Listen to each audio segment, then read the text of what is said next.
नमस्कार, उमंग कार्यक्रम में आप सभी का बहुत स्वागत है।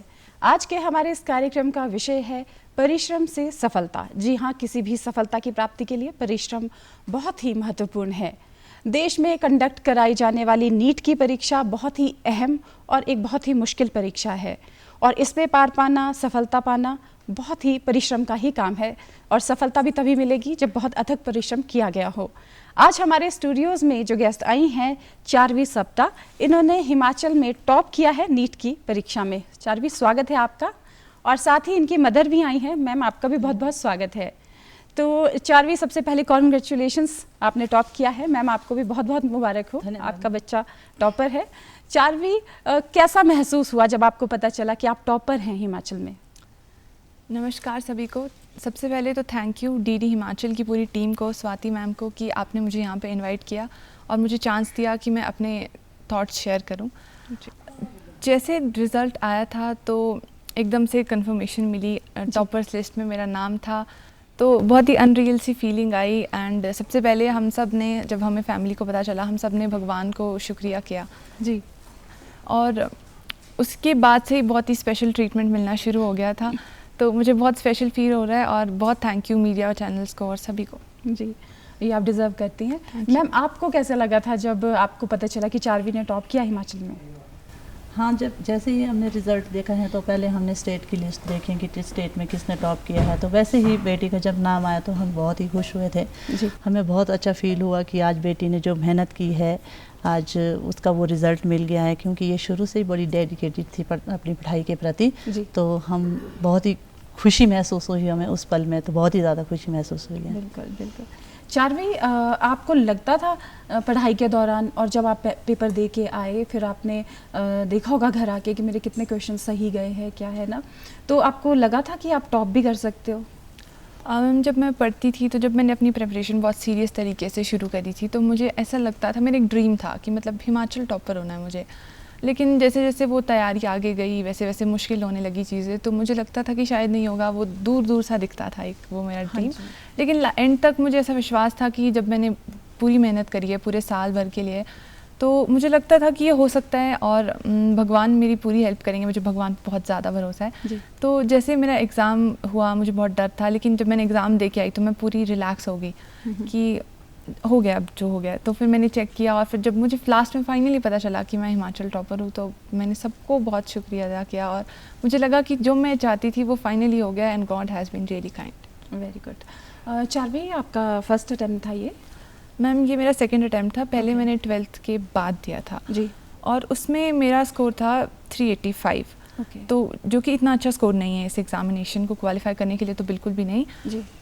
तो लेकिन मुझे डीमोटिवेशन नहीं हुआ, क्योंकि मुझे पता था कि मैंने उस टाइम मेरी तैयारी बिल्कुल पूरी नहीं थी। मैंने अपनी सिर्फ 12th का मेरा सिलेबस अच्छे से हुआ था और पूरी एक क्लास का सिलेबस 11th का मेरे लिए बचा था।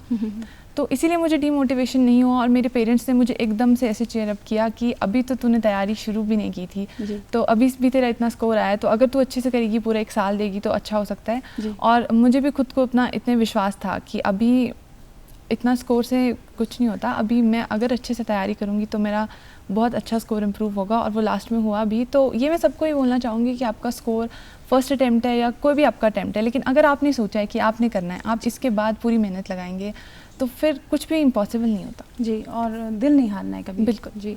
तो आपने अब जो स्कोर किया है, हमारे दर्शकों को बताइए कि आपने कितने नंबर लेके आए हैं आप? इस बार की नीट परीक्षा में मेरे 705 स्कोर आया है, और जो कि ऑलमोस्ट डबल है जितना मेरा पिछले साल से आया है। तो इसीलिए खुद पे भरोसा रखें और भगवान पे भरोसा रखें, सबकी हेल्प लें, पेरेंट्स हैं, टीचर्स हैं, बहुत सारे लोग हैं, और कुछ भी इम्पॉसिबल नहीं है, सब कुछ हो सकता है। अगर हम बात करें नेशनल लेवल पे, इतने मार्क्स आपने लिए हैं, आप टॉपर रही हैं, तो नेशनल लेवल पे आपका क्या रैंक आ जाता है? ऑल इंडिया रैंक मैम मेरा 136 है। Very good. Out of 21 lakh. अच्छा, तो ये किस चीज़ पे, मतलब मार्क्स जैसे आपने स्कोर किए हैं, तो ये किस तरह से कैलकुलेट किए जाते हैं रैंकिंग में? जैसे हमारी नीट की एग्जामिनेशन है तो इसमें 360 मार्क्स की आपकी बायोलॉजी होती है, 180 मार्क्स के फिजिक्स केमिस्ट्री होता है। और अगर कोई सेम रैंक पे आ जाए तो बायोलॉजी को अभी नया प्रेफरेंस है, जितना जैसा रूल है पहले से चला आ रहा है, तो बायोलॉजी को ज़्यादा प्रेफरेंस दी जाती है। लेकिन अभी आगे कुछ अपडेट्स आई हैं कि फिजिक्स को प्रेफरेंस, तो वो क्लियर नहीं है अभी, तो कुछ टाइम पर एज ऑफ नाउ बायोलॉजी आपका मेन होता है, बायोलॉजी को प्रेफरेंस। मैम, आप बताइए कि आपको लगा था कि बच्चा इतना प्रिपरेशन कर रहा है कि टॉपर हो जाएगा? हाँ, मतलब जैसे ये तैयारियां करती थी तो हमें पूरा यकीन था कि ये टॉप करेगी। और जिस तरह से प्रेपरेशन चली हुई थी इसकी तो बहुत ही अच्छी थी, क्योंकि ये शुरू से ही इसमें टैलेंट था, ये पढ़ाई के प्रति डेडिकेटेड थी पूरी तरह से। तो हमने भी काफ़ी सेक्रीफाइस किए हैं, काफ़ी चीज़ें इसके लिए किए हैं, जो भी किए हैं। तो मतलब आज उसका रिज़ल्ट इतना अच्छा रहा है तो हमें बहुत ही खुशी होती है इस चीज़ की कि भाई आज ये हमारी भी जो बेटी है वो हिमाचल टॉप किया है उसने जी। तो हम भगवान का धन्यवाद करते हैं उसके लिए कि हमें भी पता चला कि आप अभी बहुत इंटरेस्ट लेती हैं सभी चीज़ों में और पूरी अपडेट रहती हैं कि कौन से एग्ज़ाम्स आ रहे हैं, क्या सिलेबस है, क्या नया हो रहा है। तो इतना इंटरेस्ट आपको कैसे इन चीज़ों में, स्टडीज़ में आया बच्चों के? इंटरेस्ट तो ऐसे था कि मैं पहले हमने खुद अपनी तैयारियां की थी, चलो किसी कारण किसी परिस्थितियों से हम नहीं कुछ कर पाए, तो फिर मेरा बाद में यही था कि चलो मेरा जो कुछ रह गया है वो अब मैं अपनी बेटियों को दूं। तो इसीलिए मैं जानकारियाँ मतलब लेती रहती थी। सुबह उठ के मैं न्यूज़पेपर तो पढ़ती हूँ सबसे पहले, बाकी सारी चीज़ों की जो जानकारियाँ है वो चाहे आपके मेडिकल हो, चाहे इंजीनियरिंग हो, चाहे बिजनेस हो, या एडमिनिस्ट्रेटिव सर्विस है, या टीचिंग लाइन में हो, मतलब मुझे हर चीज़ की जानकारी थी कि भाई कौन सा सब्जेक्ट पढ़ना है, क्या कब पेपर देना है, कैसे पेपर देना है। तो ये सारी जानकारियाँ मैं खुद रखती थी और फिर मैं इनको बताती रहती थी वो जानकारियाँ कि भाई मुझे कहीं से जानकारी मिलती है या न्यूज़पेपर में कुछ चीज़ें आती, तो मैं साथ साथ अपने बच्चों को बताती रहती हूँ ये चीज़ें। फिर मैं अपने बच्चों में देखती हूँ कि धीरे धीरे मैं तो सारी जानकारियाँ दे रही हूँ। फिर मुझे लगा कि भाई मैं सारी जानकारियाँ जब दूँगी तो इनका इंटरेस्ट किस चीज़ में आता है। तो जब मैंने पाया कि इनका इंटरेस्ट साइंस में ज़्यादा है तो हमने साइंस को स्ट्रीम को चुनना शुरू कर दिया। बच्चों का भी उसमें इंटरेस्ट आना लग गया और बच्चों ने भी साइंस स्ट्रीम ली और इन्होंने बहुत ही अच्छे उससे पढ़ाई की है बेटी ने, तो आज टॉप किया है हिमाचल में। जी बिल्कुल, ये आपकी भी मेहनत है और बच्चे की मेहनत तो है ही है। तो चारवी, आपकी मम्मा बोल रही हैं कि बेटियां, तो आपकी एक सिस्टर और भी है जी, तो वो कौन सी क्लास में? 11th में। और वो उन्होंने क्या रखा है? मेडिकल है वो भी। अच्छा, वो भी मेडिकल है, तो उनके लिए भी पूरी तैयारियां हैं, तो उनको तो आप भी गाइड कर सकते हो, है ना? हाँ, मैं इसको कोशिश करती हूँ जितना ज़्यादा मैं उसको कर सकूँ, पर वो थोड़ी ऐसी मेरी बात मानती नहीं है तो उसका थोड़ा अलग सी है। बिल्कुल। अच्छा चारवी, आपने कोचिंग भी ली अपनी स्टडीज़ के लिए? मैंने पूरा 1 साल कोचिंग ली थी और उससे मुझे बहुत ज़्यादा फ़ायदा भी हुआ है जी। क्योंकि कोचिंग में आपको हो जाता है कि किस तरीके से पढ़ना है और मुझे पर्सनली मैं फ़ील करती हूँ कि मुझे कोचिंग से बहुत फ़ायदा हुआ जी। आप बताइए मैम हमें कि क्या चारवी का क्या शेड्यूल रहता था पढ़ाई का, मतलब कुछ रेस्ट भी है या पूरा दिन पढ़ रही है, किस तरह से? इसका पढ़ाई में शुरू से ही काफ़ी मेहनत करती है, चाहे छोटे छोटे टेस्ट होते हैं, जैसे मान लो स्कूल लेवल पे कोई टेस्ट है, कोई कंपटीशन है, तो इस फील्ड में ही ये टेस्ट कंपटीशन फाइट करते थे। मान लो क्विज़ है, डेक्लेमेशन है, साइंस क्विज़ है, यही करती थी। और पूरा इसका जो शेड्यूल था वो बहुत ही लंबा टाइम रहता था इसका। मान लो 5-6 घंटे नॉन स्टॉप के बिना उठे इसने मतलब बैठे रहना इसने, तो इस तरह से इसने बहुत मेहनत की है ये उपलब्धि हासिल करने में। चारवी, कौन सा सब्जेक्ट फेवरेट था आपका? वैसे मुझे सारे तीनों सब्जेक्ट्स अपने बहुत ज़्यादा प्यारे थे, मुझे बहुत इंटरेस्ट आता था सब में, लेकिन स्पेसिफिकली मुझे केमिस्ट्री के लिए मैं थोड़ा बायस थी कि केमिस्ट्री मुझे सबसे ज़्यादा अच्छा लगता था। वो मेरा शुरू से ही था, 9-10 से जब हमें अलग हुए फिज़िक्स केमिस्ट्री बायोलॉजी, उससे पहले सिर्फ साइंस एक सब्जेक्ट होता था, तो तब से केमिस्ट्री मेरा बहुत फेवरेट रहा था। अच्छा, तो ये क्या +2 में आके आप बहुत सीरियस हो गए या बहुत ज़्यादा पढ़ रहे थे, या इससे पहले भी आप स्टडीज़ में बहुत अच्छे थे? वैसे मैम मैं बचपन से ही स्टडीज़ में मतलब अच्छा, काफ़ी अच्छी 10th लेवल की अगर हम बात करें? जी मैम, 10th के लिए भी मैंने जो बोर्ड एग्ज़ाम्स होते थे उनके लिए भी बड़ी मेहनत करी थी। सारे सब्जेक्ट्स को वैसे ही पढ़ती थी, लेकिन उस टाइम वो अलग चीज़ें थी, वो बोर्ड के लिए प्रिपरेशन थी, ये अलग होता है। तो 10th में भी मैं ऐसे ही पढ़ती थी। 11th में मेरा थोड़ा सा ऐसे लॉकडाउन की वजह से थोड़ा अलग सा शेड्यूल हो गया था, और लेकिन वो 12th में आके वो सही हो गया था और अपने ड्रॉप ईयर में फिर मैंने काफ़ी था। और 10th में भी आप टॉपर रहे हैं? जी मैम, मेरा 4th रैंक था। Very good, very good. तो क्या 10th में आपको नॉलेज थी कि 12th में जाके नीट का मतलब पेपर दे सकते हैं फिर? जी मैम, ये तो मेरे दिमाग में पहले से था कि नीट करना है मुझे। 10th के बाद मुझे मम्मा ने काफ़ी सारी इन्फॉर्मेशन दी थी कि ये 11th-12th का सिलेबस आता है, ये सब होता है, तो ये तो मुझे 10th से ही था कि मुझे डॉक्टर बनना है और मुझे नीट के लिए तैयारी करनी है। अच्छा, तो अगर आप डॉक्टर जब बनती हैं तो किस चीज़ में आप स्पेशलाइजेशन करना चाहेंगी? अभी तो मेरा इंटरेस्ट कार्डियोलॉजी में बहुत ज़्यादा है। अच्छा। और तो मैं एक कार्डियोलॉजिस्ट बनना चाहूँगी, एक सक्सेसफुल कार्डियोलॉजिस्ट। क्योंकि कार्डियोलॉजी जब वी हैव टॉपिक्स, हार्ट के बारे में हमें टॉपिक्स होते हैं तो वो बहुत ज़्यादा इंटरेस्टिंग लगते थे मुझे। मैं बहुत इंटरेस्ट से उनको पढ़ती थी कि हार्ट एक बहुत इंपॉर्टेंट ऑर्गन होता है, सारे ऑर्गन्स इंपॉर्टेंट होते हैं और आजकल कार्डियोलॉजी के इतने ज़्यादा मामले आ रहे हैं, तो मैं चाहती हूँ कि मैं इस फील्ड को अच्छे से स्टडी करूँ, आगे इसमें अपनी स्पेशलाइजेशन करूँ, तो I want to be cardiology. हम पूरी उम्मीद करते हैं कि ऐसा हो, पर जैसे लाइफ है, कुछ भी होता है ऊपर नीचे। अगर हम आपकी सेकंड प्रायोरिटी की बात करें तो फिर आप क्या बोलेंगी? सेकंड प्रायोरिटी मुझे ऐसा लगता है कि आपने जो चीज़ सोच ली है तो आपको हमेशा ये सोचना चाहिए कि मैं ये करके ही रहूँगी, चाहे मैं फर्स्ट अटेम्प्ट पे, लास्ट अटेम्प्ट पे, लेकिन कहीं ना कहीं आपको अपने दिमाग में दूसरी चीज़ भी बनानी होती है कि अगर ये नहीं तो फिर सब्स्टिट्यूट बिल्कुल रखना होता है। तो अभी मैं देखती हूँ 5 साल में मैं MBBS में किस तरफ मेरा इंटरेस्ट जाता है, तो उस हिसाब से मैं अपनी फील्ड डिसाइड करूँगी। जी मैम, इतनी पढ़ाई होती है नीट की, जैसे जानते हैं इतनी मुश्किल से ये परीक्षा है, तो ऐसा भी होता है कि पढ़ाई कर करके एक लेवल आ जाता है जब मतलब थक जाते हैं कि उकता जाते हैं ना, तो ऐसे टाइम पे आप कैसे इसकी मदद करते थे? इसकी मदद तो हम ये मतलब ऐसे कभी हुआ नहीं इसके साथ। मतलब पढ़ाई के प्रति बिल्कुल ऐसा था, कभी हुआ ऐसा था ही नहीं कि भाई इसने कभी ऐसा बोला मैं थक गई हूँ या मैं खेलने जाऊँ या मैं कुछ करूँ या मैं कुछ भी, मतलब ये पूरी तरह से पढ़ाई में ही लगी रहती थी। सिर्फ हम बीच बीच में ऐसा ध्यान रखते थे कि भाई क्या खाना है, क्या पीना है, बस इस चीज़ का मैं ख्याल रखती थी कि भाई थोड़ा सा ये कर ले, ये खा ले, वो कर ले, थोड़ा सा, बल्कि मैं ही खुद इसको बोलती कि थोड़ा सा रेस्ट कर ले, बाकी ये तो बस पढ़ाई में ही लगी रहती थी हर टाइम ना। चारवी, आप क्या करते थे कि थोड़ा सा ब्रेक ले लो, क्योंकि दिमाग भी एक स्टेज पे जाके फिर बंद हो जाता है, थोड़ी देर रिलैक्स होना पड़ता है। ब्रेक बहुत ज़रूरी होता है। जैसे आप कंटिन्यू स्टडी कर रहे हो, कभी ऐसा भी लगता है कि अभी हम और पढ़ सकते हैं, लेकिन वो फिर आपके दिमाग को थोड़ा रेस्ट देना होता है। तो उस टाइम पे मैं बाहर तो बिल्कुल नहीं जाती थी, वो तो मैं बहुत एंटी सोशल हूँ कि मैं बाहर, मुझे बिल्कुल नहीं जाना, और मुझे लोगों से बात करनी इतना, कभी मैं फ्रेंड से बात कर लेती थी व्हाट्सएप पे, और कभी मैं थोड़ा गाने वगैरह सुन लेती थी थोड़ा माइंड को रिलैक्स करने के लिए, और दिन फिर बैक दोबारा से स्टडीज़। तो जैसे आपकी मम्मा अच्छे एजुकेटेड हैं, कितना फ़ायदा आप सोचते हैं कि मिलता है अगर आपके पेरेंट्स एजुकेटेड हैं, और उससे भी ज़्यादा अगर वो इंटरेस्ट ले रहे हैं कि बच्चे की पढ़ाई में? मुझे तो ऐसा लगता है कि मेरे लिए तो बहुत बड़ी ब्लेसिंग है कि मैं अपनी सारी चीज़ें अपने मामा पापा से डिस्कस कर सकती हूँ। कि मैं अपना शेड्यूल में रोज़ बनाती थी, तो वो मैं रोज़ मम्मा से डिस्कस करती थी कि आज मुझे ये करना है, ये टॉपिक्स, मतलब मम्मा को साइंस की, मतलब मम्मा की पॉलिटिकल साइंस मम्मा की फील्ड थी, तो मेडिकल फील्ड का मम्मा को ये नहीं, पर फिर भी मैं सारे टॉपिक्स बताती थी कि आज मुझे ये करना है, आज मुझे थर्मोडायनेमिक्स करना है, क्योंकि वो मुझे पता है कि मम्मा को समझ आती है कि आज इसने इतना टारगेट किया और ये मुझे बता रही है, इसका मतलब है कि ये चाहती है कि आज ये कंप्लीट करें। और एक एजुकेटेड पेरेंट्स का होना मुझे लगता है कि बहुत ही लक वाली बात होती है कि सबके नहीं होते, लेकिन आई हैव, और which I am very thankful to, क्योंकि मुझे हर सारी अपडेट्स मेरे पेरेंट्स ही देते हैं। मुझे बहुत सारी चीज़ों का नहीं पता होता कि एग्ज़ाम की डेट कब आ रही है, काउंसलिंग के लिए क्या क्या डॉक्यूमेंट्स लगते हैं, कौन सी चीज़ के लिए, और मतलब पूरा एग्ज़ाम का पैटर्न, वो सब मुझे अपने पेरेंट्स ही बताते थे। और एक बड़ा आपको बैकबोन हो जाती है आपकी कि आपको कोई बता रहा है बार बार, है ना, साथ के साथ।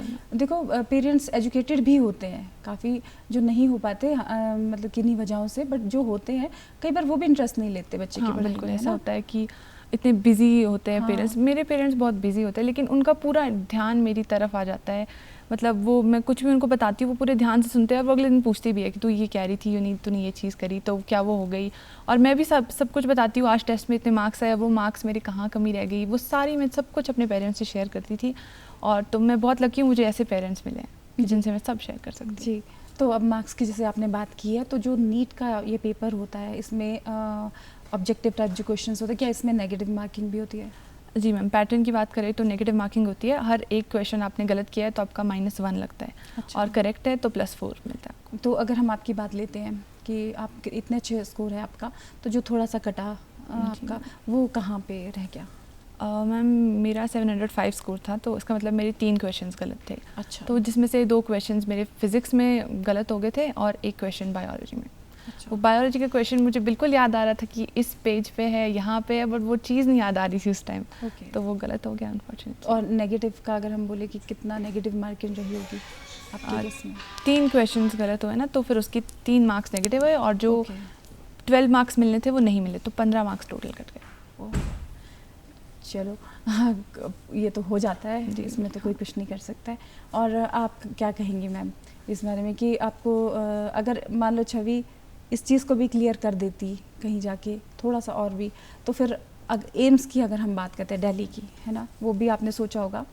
जी मैम, हर जो भी नीट की तैयारी करता है सबका ड्रीम होता है एम्स दिल्ली। तो अगर शायद मेरा एक क्वेश्चन या मैं नहीं मार्क करती, मतलब गलत नहीं होता मेरा, तो फिर शायद I would have got that college. लेकिन अब मुझे जितना मिला है उसमें मैं बहुत खुश हूँ, बहुत सेटिस्फाइड। पर हाँ, अब सेकंड में आप क्या सोचते हैं कहाँ?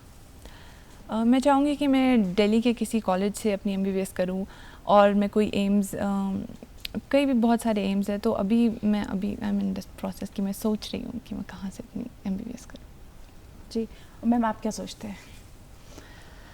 मैं सोचती हूँ कि वो ये मान लो जिस किसी भी मेडिकल कॉलेज से अपना वो करे, वो अच्छे से करे, और इन फ्यूचर भी इसी तरह से अपनी पढ़ाई रखें और अच्छे से तैयारी करके अच्छे से मतलब अपनी डिग्री लेके अच्छे बहुत सारे लोगों की सेवा करें मिलके, जिसके उनके मतलब जीवन में खुशी आए। मतलब जी, बड़ा ही नोबल एक ये प्रोफेशन है। चारवी, अगर हम बात करें कि क्या वो 2-3 चीज़ें हो सकती हैं या 2-3 से ज़्यादा हो सकती हैं जो किसी के लिए भी सफलता तय करती हैं, और ख़ास करके जैसे आपका एग्ज़ाम है नीट का, इसके लिए तो क्या कहेंगी आप हमारे दर्शकों को कि कौन सी 2-3 चीज़ें हैं? मैं ये कहना चाहूँगी कि सबके लिए जो सक्सेस होती है उसकी डेफिनेशन अलग है जी। तो मेरे हिसाब से मैं चाहती हूँ, मतलब जो मुझे लगता है कि क्या क्या चीज़ें होनी चाहिए। सबसे पहले आपको पूरा फोकस होना चाहिए कि मुझे यही चीज़ करनी है। आपको पता होना चाहिए, आप ये नहीं कि कभी आपको इधर जाना है कभी उधर जाना है, तो फोकस हो जाओ कि ये चीज़ करनी है पहली।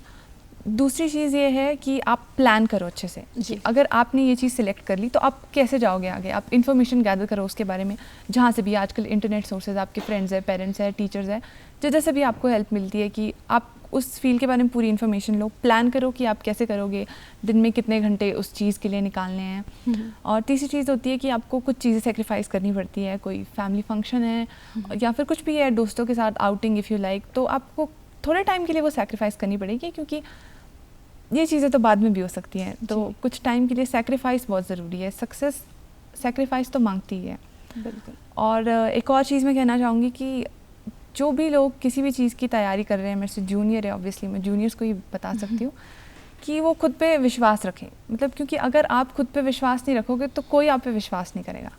खुद पे विश्वास रखो कि आप ये कर सकते हो, और भगवान पे विश्वास रखो कि वो आपके साथ है। अगर आप दिल से मेहनत कर रहे हो तो भगवान आपका साथ देते देते हैं। उसको आप एक तरह से किस्मत का नाम दे सकते हो, लेकिन मैं कहती हूँ कि आपने अगर खुद की मदद कर ली, आप पूरे दिल से मेहनत कर रहे हो, तो भगवान आपका साथ देंगे, किस्मत आपका साथ देगी।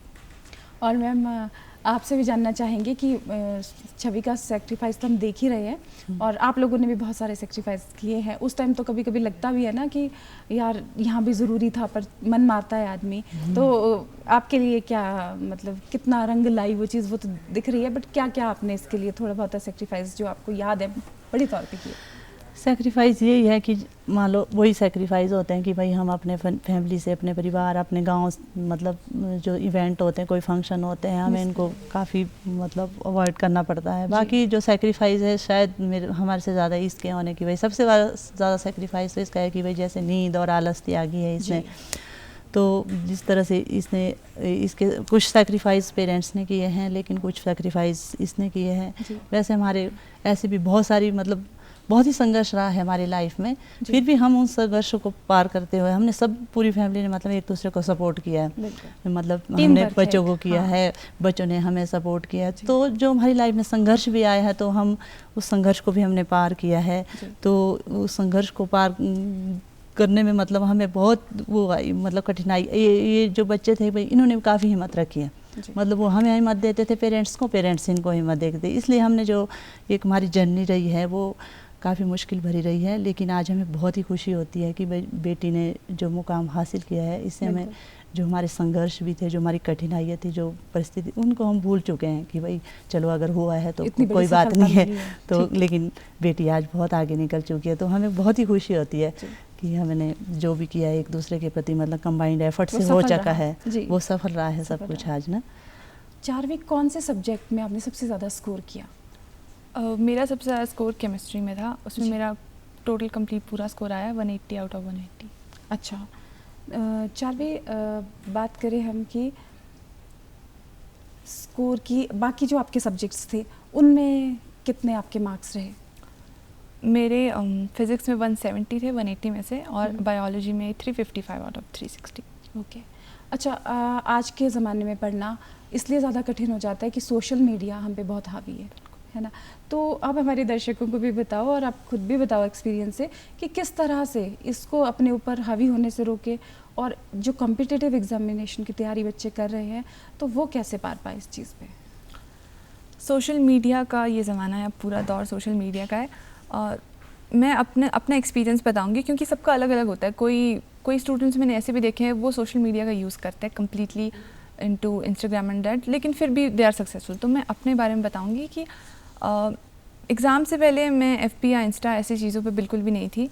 मैं सिर्फ फ्रेंड्स से थोड़े टाइम के लिए बात कर लेती थी। तो मैंने कभी कभी मन करता था कि ये चीज़ें क्या करी जा सकती है, बट फिर ये एकदम से रियलाइज़ होता था कि नहीं, अभी टाइम है, अभी पढ़ने का टाइम है। तो मैंने बिल्कुल भी सोशल मीडिया का पहले यूज़ नहीं किया। हालांकि इंटरनेट, यूट्यूब, ये सब चीज़ें इन्फॉर्मेशन के लिए, कुछ चीज़ आपको नहीं समझ आ रही, आपको विजुअलाइज़ नहीं हो रही तो आप एनिमेशन देख लो, इन सब चीज़ों के लिए यूज़ बिल्कुल अच्छे से हो सकता है और करना भी चाहिए क्योंकि सबके लिए अवेलेबल है। तो अगर दूसरे लोग कर रहे हैं और आप लोग नहीं कर रहे हो और जबकि आपके पास अवेलेबल है तो बिल्कुल करें। अगर आपको कोई चीज़ नहीं समझ आ रही है, अच्छे कामों के लिए बिल्कुल यूज़ करें। अगर आपको फिर भी आपको ऐसे लगता है कि आपका पहले से एडिक्शन हो गया सोशल मीडिया पे, तो आप उसको धीरे धीरे कम करो। आज 1 घंटा है, फिर उसको 40 मिनट पे लाओ, 20 मिनट पे लाओ, और रोज़ अपना एक टाइम निकालो कि इस टाइम पे ही करना है बस, और उससे ज़्यादा एक्सीड नहीं करना। जी। और अगर हम जल्दी से पूछें आपसे कि इसके लिए योग्यता क्या रहती है नीट के लिए? नीट के लिए आपको 12th में आपको physics, chemistry, biology subject choose करने होते हैं, और 12th के बाद आप 17 ईयर्स मेरे ख्याल से उसके बाद से आप नीट दे सकते हैं। अपर एज लिमिट अब हटा दी है। जी। और पैटर्न की बात करें किस तरह का? पैटर्न में फिज़िक्स और केमिस्ट्री के दोनों के 50-50 क्वेश्चंस होते हैं और बायोलॉजी के 100। अच्छा, वेरी गुड। तो चारवी, आप आज स्टूडियो में आए, आपने इतनी उम्दा जानकारी हमें दी और इतनी खुशी होती है कि मदर एंड डॉटर साथ बैठे हैं और आपकी सफलता आपकी मदर को भी यहाँ लेके आई और आपका भी अथक परिश्रम है, बेटी का साथ देना है जो इसको आज सफलता मिली है। दर्शकों, ये थी हमारी टॉपर नीट की, हिमाचल की, और हम इनको गुड लक विश करते हैं आगे के भविष्य के लिए भी। और आप दोनों स्टूडियोज़ में आए, थैंक यू वेरी मच। तो दर्शकों, आप भी अपने बच्चों को, अगर एजुकेशन ज़्यादा नहीं भी है तो भी आप सपोर्ट ज़रूर करें उनको, वो सपोर्ट मायने रखती है। आज के हमारे इस कार्यक्रम में बस इतना ही। अगली बार हम फिर मिलेंगे, तब तक के लिए नमस्कार।